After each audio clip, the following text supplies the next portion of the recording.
एकलौती कानै छै सारी पहिर के बियौती एगो माल हमर एकलौती रोबे सारी पहिर के बिहौती बैसल मरबा में दोसर के जरबा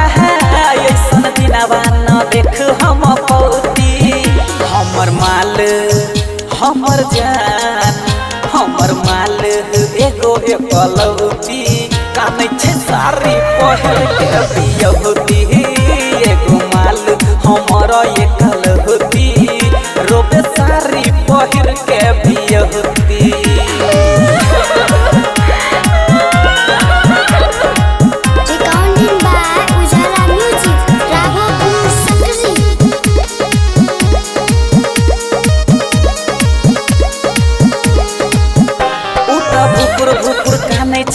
मरबा मेरे हम तर पही छलियो ही घरबा मेरे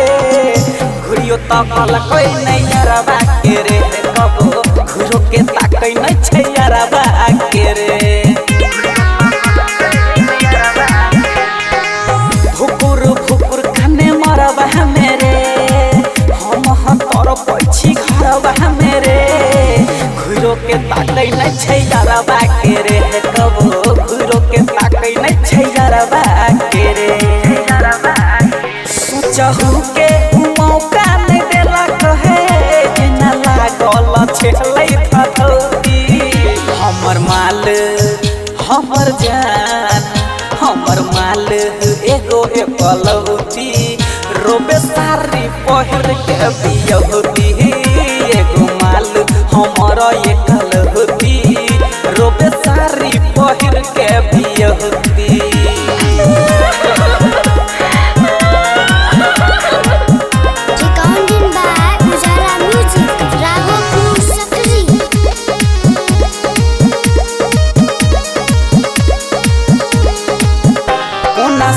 चल गेले दूर देश में गे हम रहब हे पगला के भेष में गे कमी की छलै दिनेश में गे हाँ कमी की छलै मनीष में गे